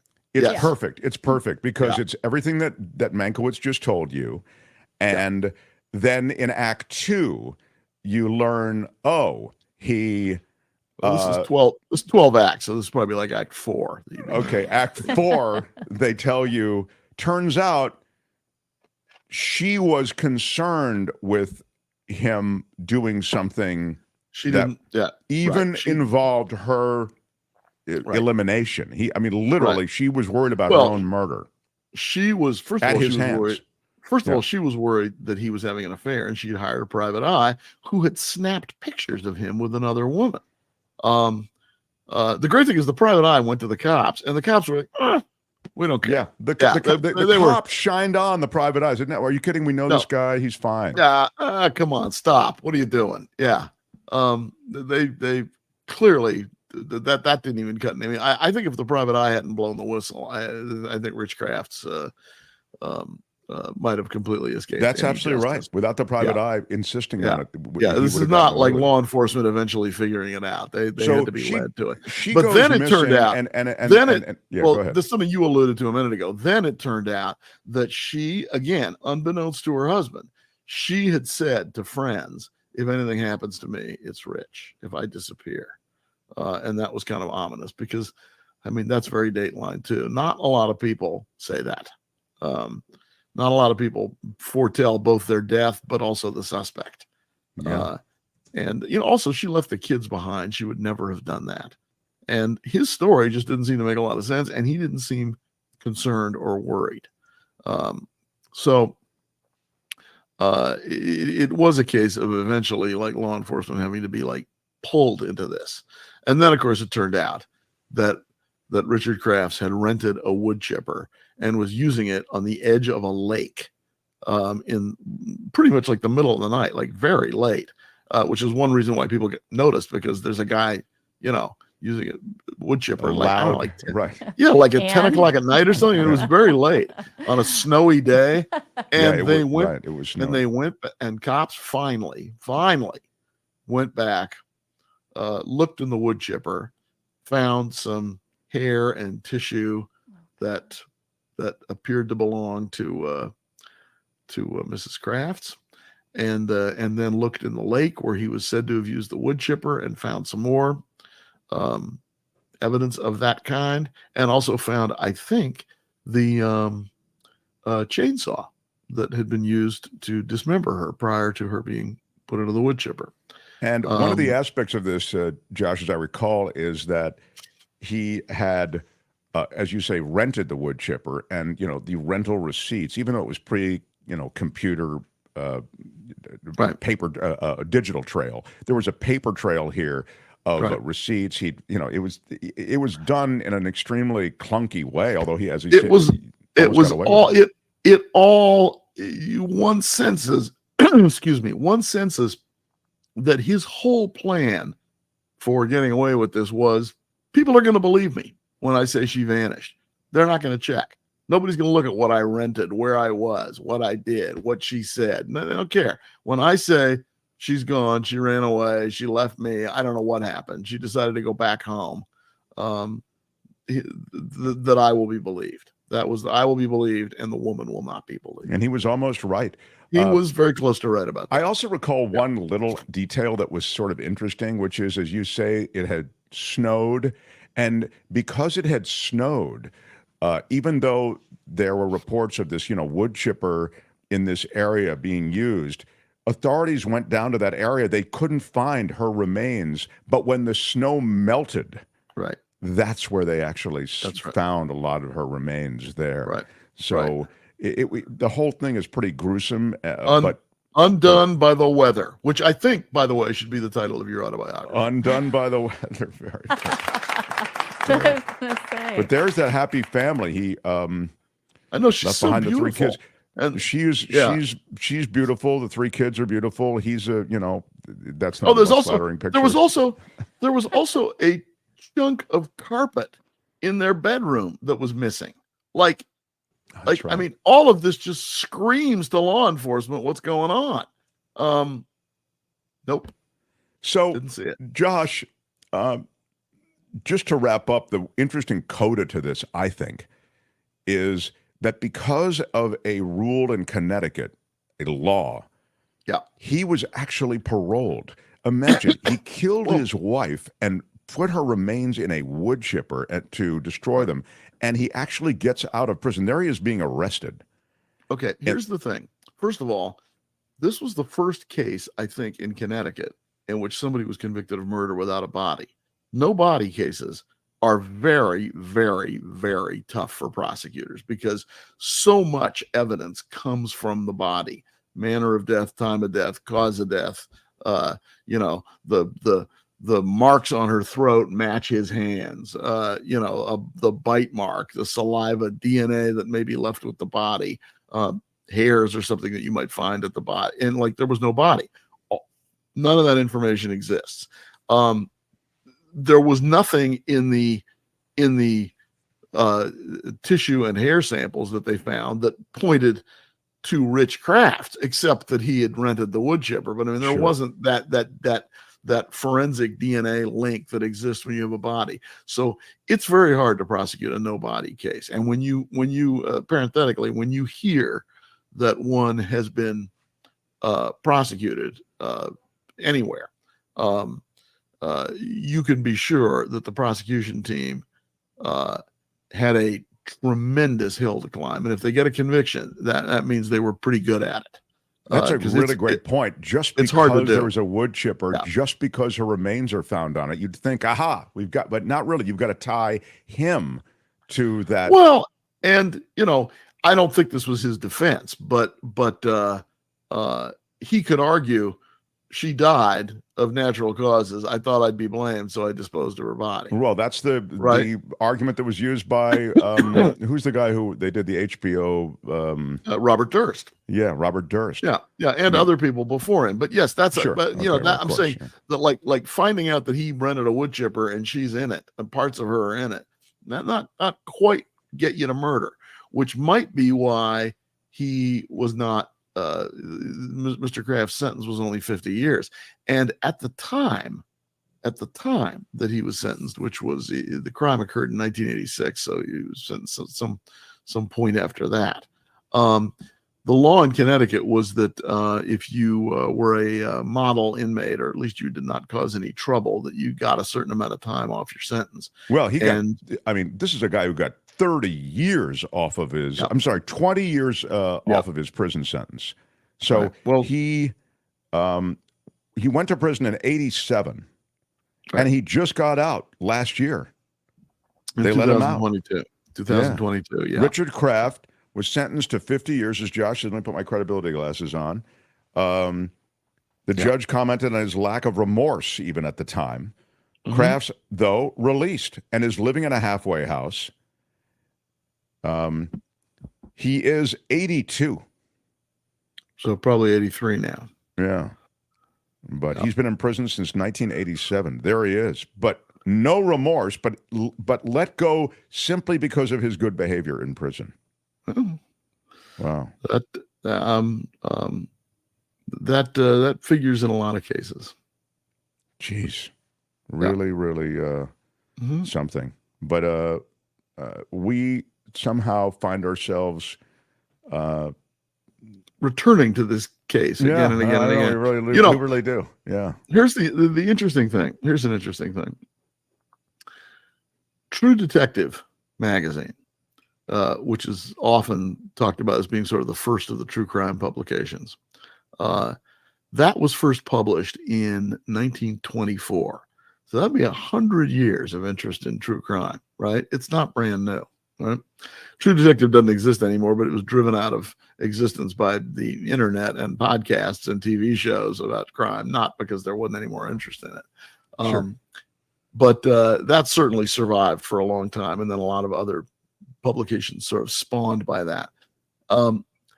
This is exactly the kind of case that we would have done on Dateline if Dateline had existed back in the 1980s. But what's interesting is just how there you go. There's True Detective. For those of you there's watching. True Detective. That's the front cover of the magazine. The interesting thing is how obvious what happened in the wood chipper murder looks now that you've seen all of this true crime over the last almost 40 years since this happened. And how now you immediately think like, oh, of course it's the husband. What are you talking about? You rented a wood chipper, that's it, right? But back then, man, it just like everybody from law enforcement to civilians just thought, I can't imagine what could have happened. Despite the fact that like there's so many clues that just point down a road that we've all been down before, but we've been down it much more recently than stories like the wood chipper murder. And that also benefited, that kind of thinking also benefited Nick Hackney, who we talked about at the beginning. Yeah. As we finish up with Dateline's Josh Mankiewicz, Courtney, you have this abiding interest in this true crime world too. I love the old show, which is the murder mystery where the detective comes in and he solves it. You see the murder at the beginning. It was called Columbo. Okay. Columbo is Peter Falk. And I thought to myself, and there was a Columbo episode where William Shatner plays the detective, a murder detective on television and like a TV series. And of course, Columbo's so, oh my God, I can't believe, I'm meeting you. I'm such a big fan, blah, blah, blah. I think to myself, Mankiewicz would be the perfect guy to be in a Columbo episode. He knows everything and has reported all things and elements related to true crime and murder. And now he himself would be embroiled in a Columbo episode. You mean like as the murderer? Yes. You or Keith or one of the guys from Dateline. You know what I mean? Okay, Keith. Yeah, Keith would never commit murder. Keith would not. But I love that story. There is. Thank you, Kim. That is Shatner talking to Columbo, and if you haven't, you should find it on YouTube. Yeah. And more than anything, I think it's. Look, it's a working kind of. This is no picnic, no summer camp. That is, that's William Shatner as T.J. Hooker, but there he is here. He is this guy in this Columbo episode who plays a detective, a murder detective on television, and Columbo is utterly in the thrall of this guy. So the idea is, Josh, you similarly would be in a Columbo episode, but sadly, Peter Falk has passed away, and that's not going to happen. He had a glass eye. He did have a glass. Thank you. He did have a glass eye. Courtney, would you like to say anything to your idol, Josh Mankiewicz, before I excuse the witness? He's the best, isn't he? It's like, he's just the best. He's top of the game. He's very generous with his time, Mark. I don't know about that. Because I love both of you. Oh, thank you. Let me finish. Mostly Courtney. Yeah, you count her twice. You love both. Yeah. Look, Josh, we adore Dateline. We adore the new podcast, and so does America. Mortal Sin. Were you just looking at the clock right then when you looked up? No, I was looking to see if I could find a picture of the two of us. Okay. Jerk. Okay. I was going to show a picture of us from way back when. But I was looking at the clock. All right. How dare you. Courtney, Josh Mankiewicz, we love you. Thank you. And Josh, continued success with your magnificent podcast. Thank you. Bye-bye. Bye-bye. True Crime Corner, only on The Mark Thompson Show.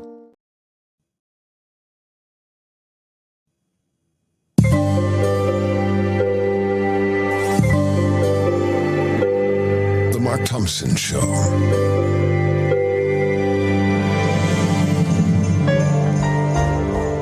Hey, what's up, cats and kittens?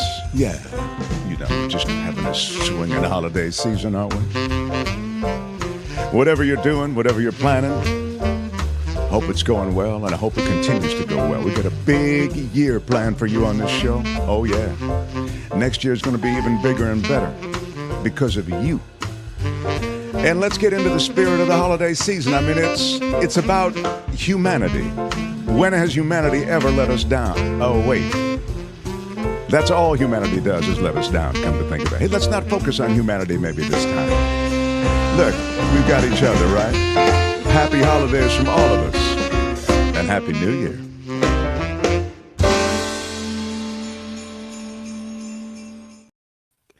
It is the Mark Thompson Show. Yeah, the video was a little long, but I thought it was really interesting. The stories were good. I saw we had a bit of a mutiny in the Mark Thompson chat. Mark is aboard the cruise ship, and he's taking time to visit with us and hang out a little bit. And one of the things he mentioned, Tony, is that yesterday was Courtney's birthday. Oh, yeah. Nice. So happy birthday to Courtney. Happy birthday, Courtney. We hope you're having a great time sailing aboard the ship. I've been so kind of enthralled to see what's going on with Mark and what is happening. I'm not leaving long videos anymore. Okay, we get you. It's okay. Well, he did leave a short video. And this is Mark. Do we have a video of him at the buffet on the ship? This is Mark hanging out, having his late night pasta. You can find the short videos on YouTube, and they're really entertaining. And Mark will be leaving videos as he kind of goes from port to port to port. Let's see what he's doing there on the ship. Yeah, this is from his Instagram. Okay. So. I'm not a cruise ship guy normally, so I don't really know the ins and outs. I will tell you that this is a sumptuous and extensive, vast feast. And it's closed right now. There's still a half hour before it begins, and already people are staking out. They're staking out real estate that is close to the buffet. I don't blame them. It gets very competitive, very crowded. Right now, people are staking out territory. You're damn right. They want to cover their bets, want to be close to the bar and close to the food. I don't want to have to fight every Tom, Dick, and Harry who's hungry. I myself am moving on. I have other things to do. I'm an extremely busy man. I mean, yeah, it's pretty funny. So clearly he's having fun. I don't know if everyone there on the ship was looking at him like, who is this crazy person and who is he talking to? But okay, Mark, okay.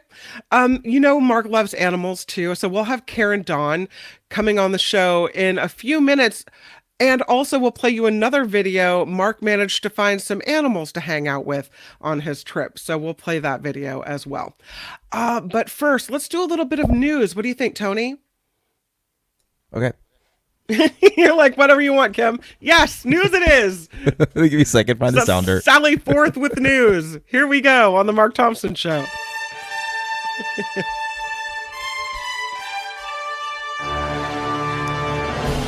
On the Mark Thompson Show, I'm Kim McAllister. This report sponsored by Tenuta Vineyards in Livermore. Let's talk about what will be happening at the White House. President Biden hosting a meeting with Ukrainian President Vladimir Zelensky at the White House tomorrow. National Security Council spokesman John Kirby telling reporters that the meeting comes at a time when Russian forces are ramping up attacks on civilian infrastructure in Ukraine. Zelensky's visit also coming at a critical moment in negotiations for emergency aid to Ukraine. The Texas mother at the center of a lawsuit over the state's abortion ban has left the state. Good for her. That's exactly what I would have done. The Center for Reproductive Rights said in a statement that Kate Cox is getting health care somewhere else. Her fetus was diagnosed with a fatal condition, but her doctors refused to end the pregnancy over fears of prosecution. And regardless of a judge saying that she would be allowed to have an abortion, the fear over being prosecuted too much for hospitals and doctors in the state of Texas to take, as the attorney general warns them, doesn't matter what the judge says, you better watch out. So now Kate Cox has left the state. The Air Force says a member of the Massachusetts Air National Guard allegedly acted alone in allegedly leaking classified documents earlier this year. That is what they're saying about 21-year-old Guardsman Jack Teixeira, who was indicted on 6 federal counts.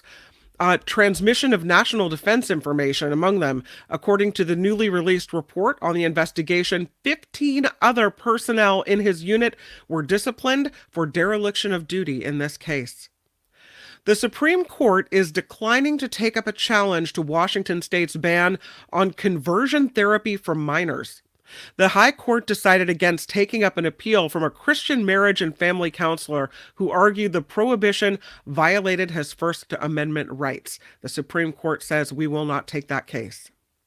It looks like there's now a bid to make Macy's back into a private company. It is being reported that a group of investors is making a bid to take the company private for nearly $6 billion.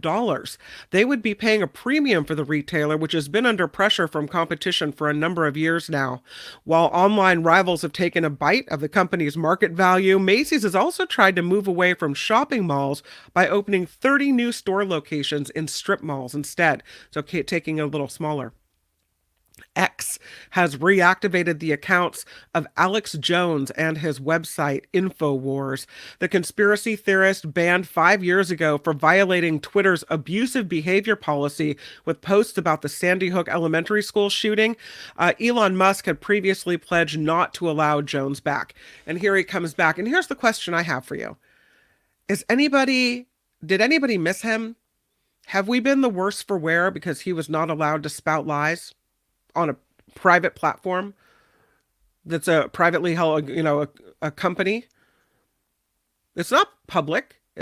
Somebody owns X, Elon Musk.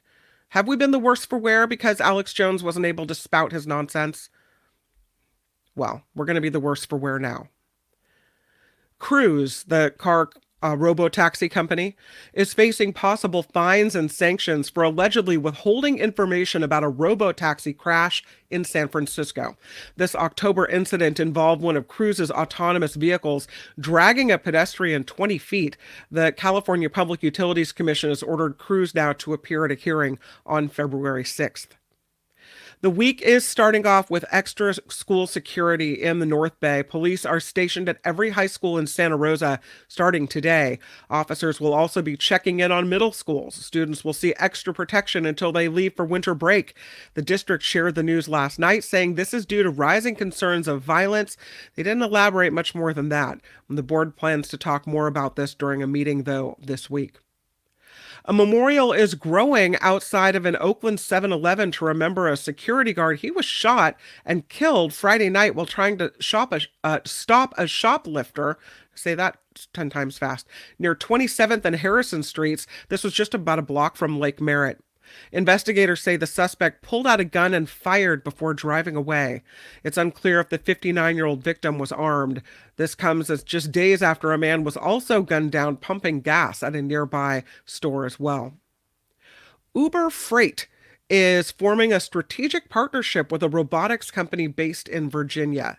The deal allows Torque Robotics to use data from Uber Freight to help it complete its autonomous freight network. The two companies are looking to balance supply and demand across supply chains with autonomous trucks. And lastly, the Golden Globe nominations are out, and one of this year's biggest films is up for Best Motion Picture, Musical, or Comedy. Barbie is nominated, along with Air, American Fiction, and May December, also earning nominations Poor Things and The Holdovers. The 2024 Golden Globes will be held January 7th in Beverly Hills. And this report is sponsored by Tenuta Vineyards in Livermore. And you still have time to get your picture taken with Santa on the weekends out at Tenuta Winery. Here's Rich, or should I say Santa's helper. Happy holidays to the Mark Thompson Show. Mark, Kim, Albert, Tony, all the listeners. Tenuta Vineyards here in Livermore. Santa, that's me. I'm here every Saturday and Sunday from 1 to 3 p.m. Pictures with Santa are free. We can't thank you enough for all your support. And we just love the Mark Thompson Show. We love Mark, Kim, Albert, Tony, everybody. So just have a happy and safe holiday season. And we hope to see you out here at Tenuta. Call my friend Rich. His number is 925-699-4576. Thanks. Happy holidays. Rich says it's time to get your orders in. If you want Tenuta wine at your holiday table, you can again call him at 925-699-4576. I think that's the right number. Yeah, 925-699-4576. And you can say smash it with your iron rod. That is how you get your 10% off of your entire order at Tenuta Vineyards. And our thanks to Santa for coming on the show. All right, let us get to a video the third and final Mark Thompson video, because I think it's so fun that Mark loves animals so much. And I would expect that he would find a way to bring that into his vacation time. Let's check out this video, Tony. Mark found a turtle on vacation. Let's take a walk together. You and me. Oh, Turtle. You're the coolest. Turtle, I gotta go. Bye-bye, Turtle. Bye-bye. And because Mark loves animals, we do have Karen Dawn with Dawn Watch on the show every week talking about animals, the plight of animals, how humans are treating animals, how we can do things better. So let's bring Karen on the show. Karen Dawn, everybody, with Dawn Watch. How are you? I'm good. That was such a nice segue, Kim. Yeah. Well, I thought it was so cute because he loves animals so much that he would find a turtle on his vacation to just take a video with. It's so fitting. Absolutely perfect. Good to see you. Good to see you. So thank you for being on the show. You had some things that you wanted to talk about today, and I believe one of them was, I'm trying to get back to my thing. One of them was, here it is. Science Journal front page is what I hope I might lead with. Yeah, from the Science Journal, right? Yeah, you know, Ken, those of us who live with animals know that they are intelligent, they're fun, they're sensitive, their emotions are not all that different from ours. And finally, science is catching up and has decided to start studying not just dogs, which is usually considered to be the safest place for us to look, but they're actually looking at the intelligence and emotional lives of farm animals, and Science has that on the current front page. And I was just so pleased to see that. And I read the article a couple of days ago, and it talks about, again, how much like us they are, how they're exactly like our dogs and cats, how they can look at our faces and distinguish various emotions that we're feeling, how they identify each other, how some cows, of course, have certain friends in the herd who they like to hang around with, and others they don't like to hang around with. Oh, that's funny.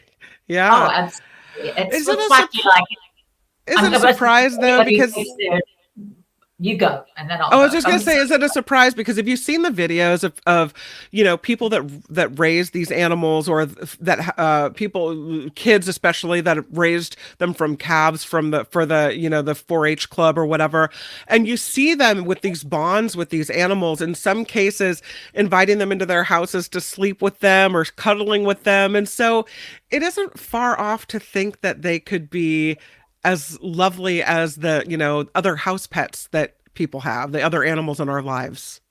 Of course they are. And anybody who's taken a dog to the dog park has seen their dog charge off to meet their best friend immediately when that best friend comes in. So yes, it's the same with cows and with chickens in their flocks. They have their friends who they hang with and that sort of thing. So it's just so lovely that science, as I said, is catching up with what so many of us already know.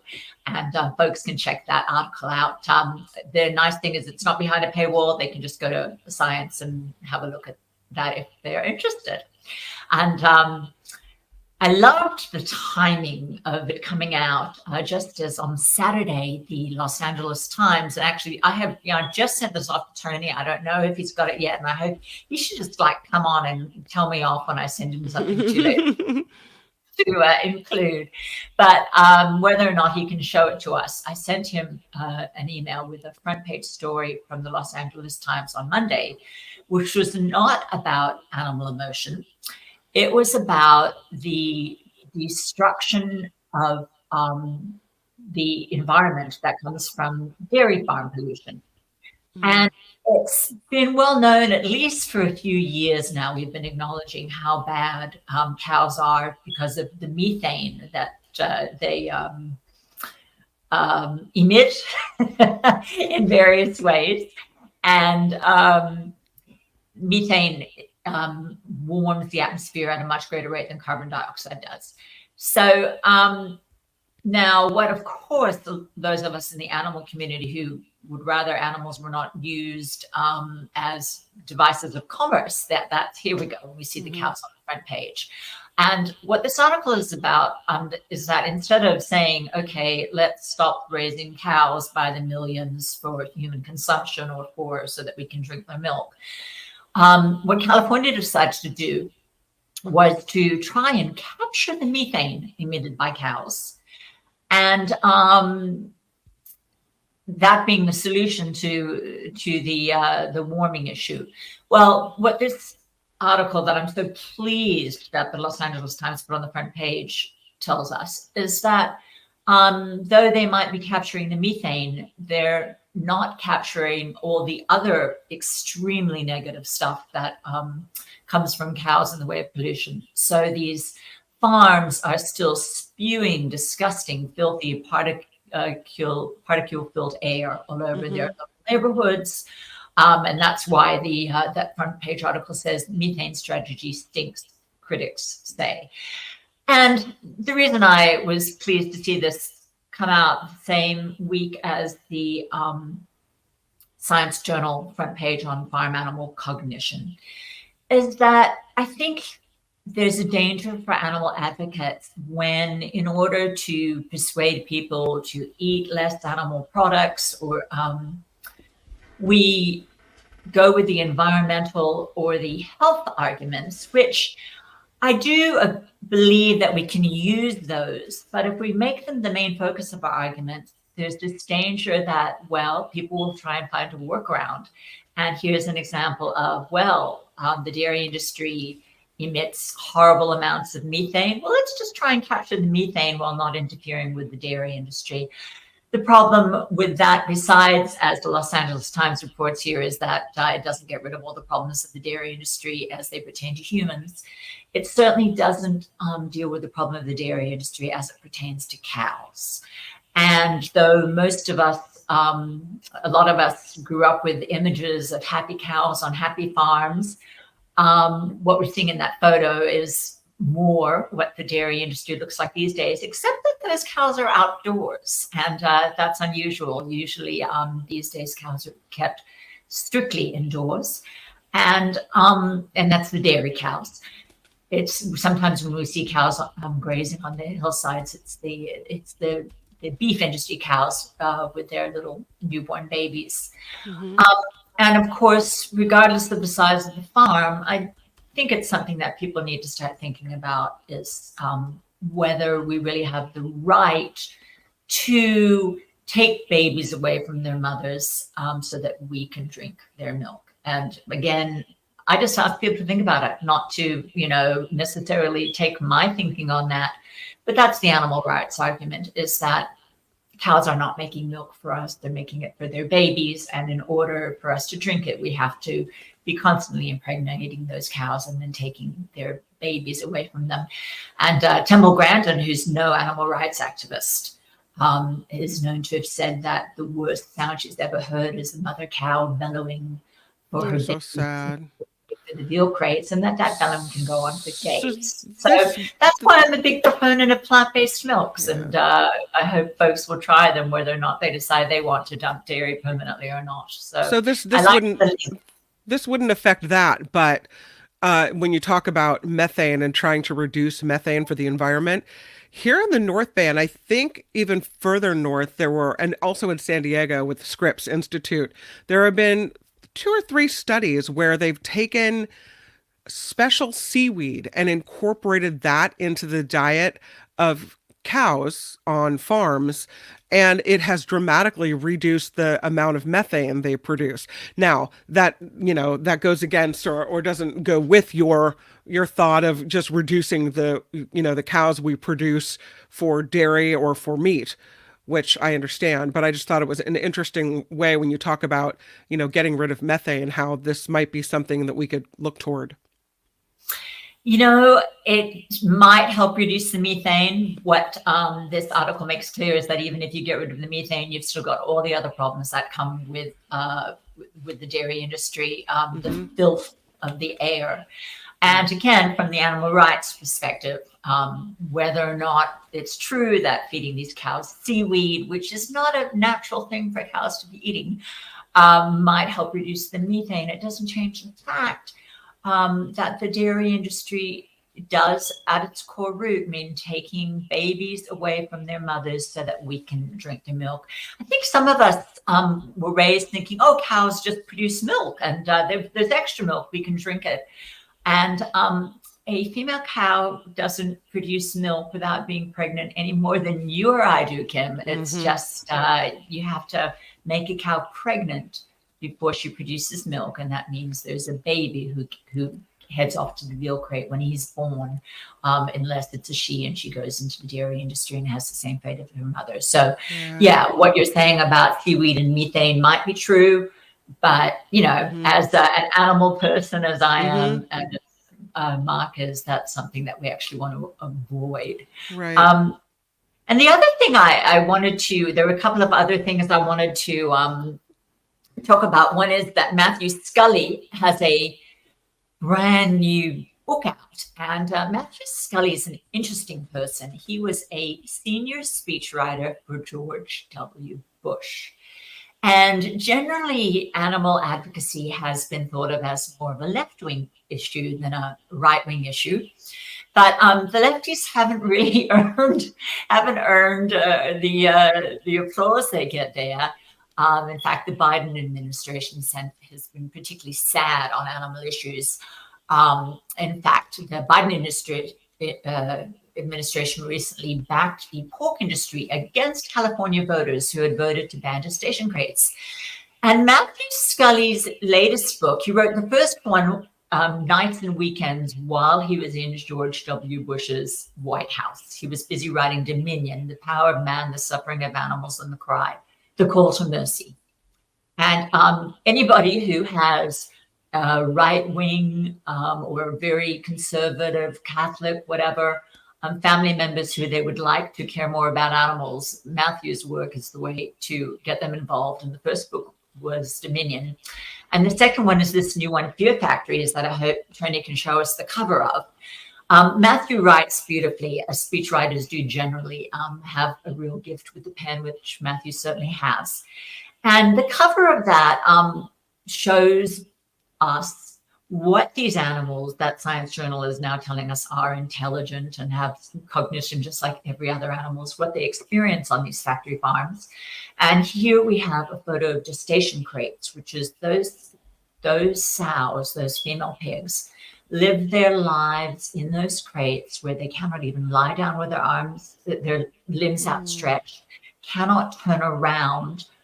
And the California voters voted recently to ban those crates in California.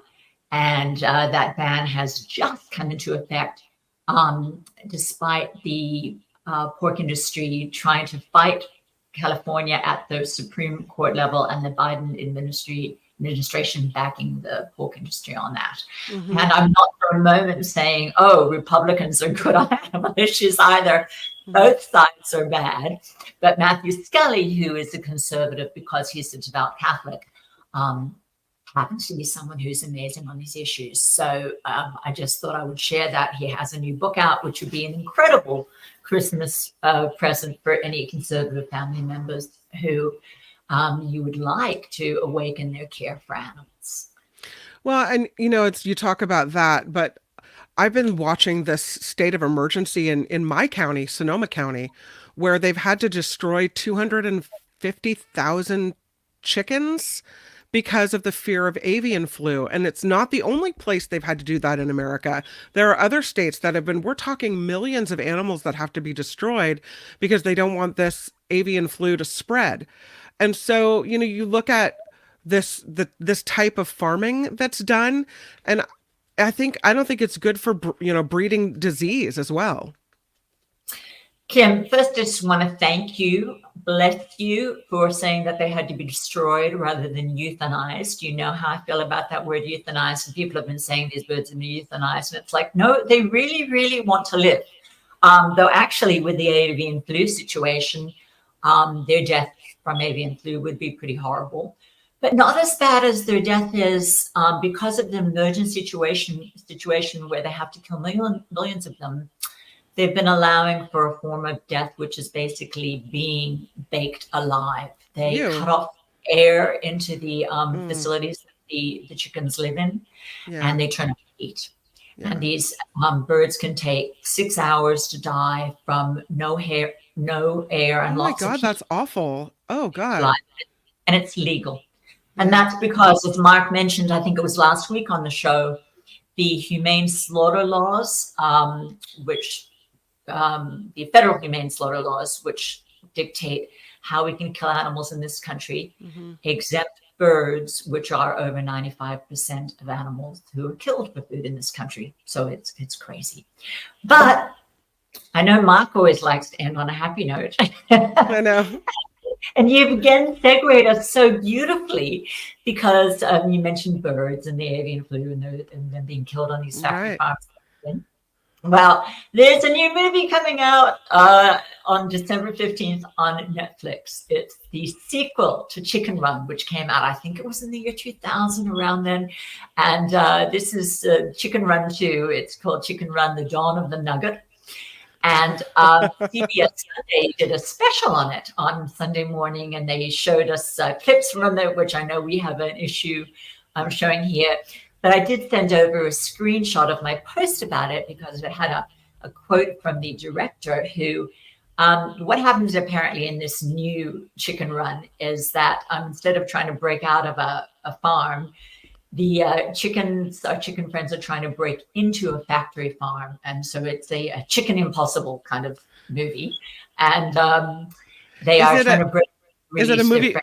Is it a movie for kids, like an animated movie? Yeah, exactly. Okay, and Tony, I hope you've got. I think he told me he has this screenshot which shows one of the little animated characters, and it also has a quote from the director. But yes, Chicken Run, the first one was animated, and so is this one. Is it for kids? Yes, it's a family movie.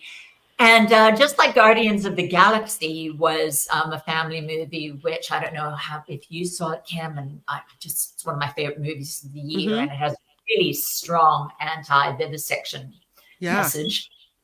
Basically, like my generation grew up with Bambi, and therefore don't really do a lot of deer hunting. Yeah, well, it's true. I remember being devastated by that movie. Yeah, absolutely. And you don't go deer hunting, do you? No, well, that's not my bag. No. Mm-mm.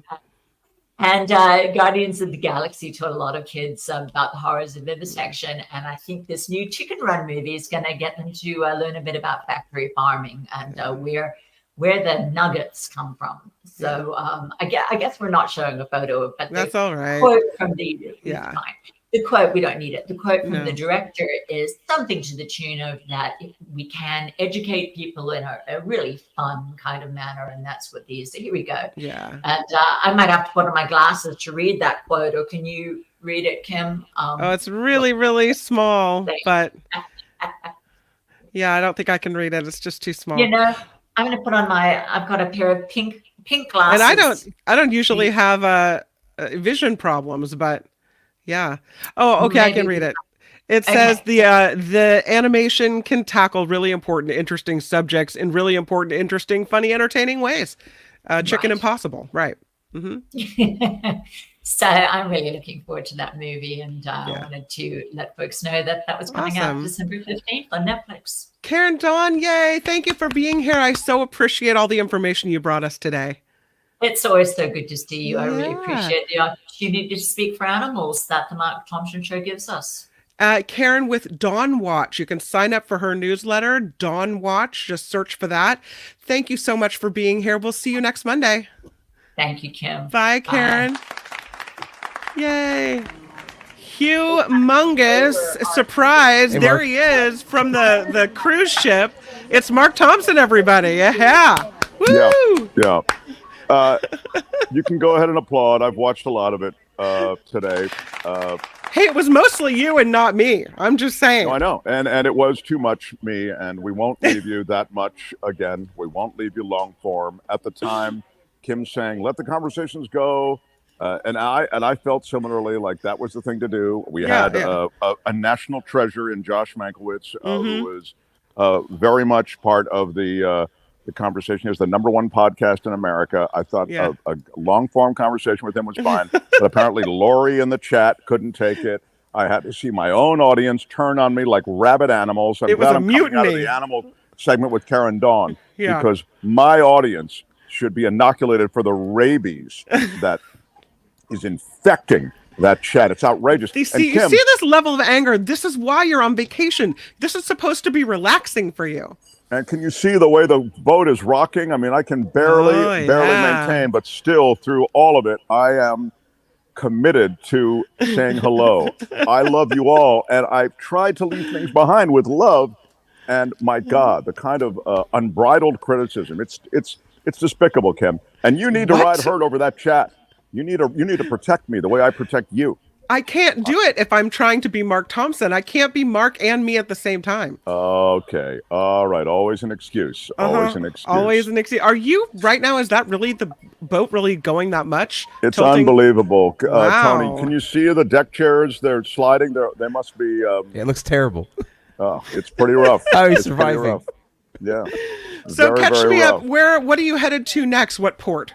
There was a whole thing of coleslaw that just slid off the counter here in the buffet. I don't know where we're going, Kim. Thompson? I show up. What is it, Tony? What? I don't know. I didn't hear. I thought Tony said something. No. Look, the important thing is we all love each other. It's the holiday season, and any long conversation, Kim, feel free to dispense with it. Mm-hmm. Hey, speaking. Did you see my note to Spencer Christian? Are you going to have him on? I'm going to try to have him on. Absolutely. You know who I have on tomorrow? Tomorrow I have David K. Johnston coming on the show. And I also have Jake Shimabukuro coming on the show. Oh, I know you really wanted that. That's I know. Great. You know who he is, Tony? He's this good stuff. He is, yeah. He's a ukulele master, an international superstar.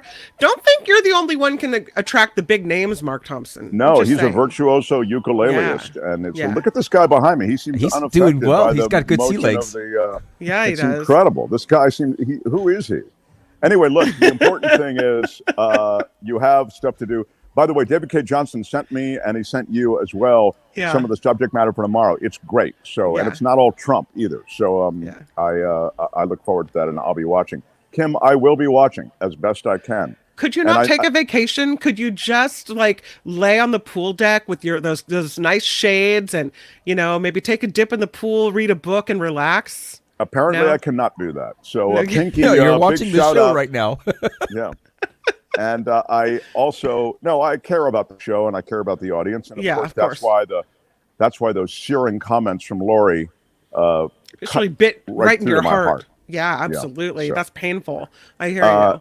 I think you're going to be okay though. Is there dancing and entertainment on the ship? Are we doing that? Well, it's Courtney's birthday last night, and we went dancing, and we've had a lot of of fun that way. It's been really quite special, and met a lot of very nice people. And so, happy birthday to Courtney. Please give her my love. Yeah. Courtney, happy birthday is what Kim said. Tony said he doesn't really care. He's moved on. Yeah, he said he doesn't really care. Well, if you could check in with us if you feel the need. Otherwise, just go ahead and relax. All right. Thank you, Kim. Thanks, everybody, for the support of the show. Thanks, by the way, Kim, for giving those shout-outs to the PayPal and the Patreon people. Absolutely. I might have put up the crawl, Tony, when she was giving the shout outs, but all right, you have your own thing, I guess. Oh my God. Are you kidding me? Play us out. Go have a cocktail. Bye. Go play some shuffleboard. Dear Lord, have mercy.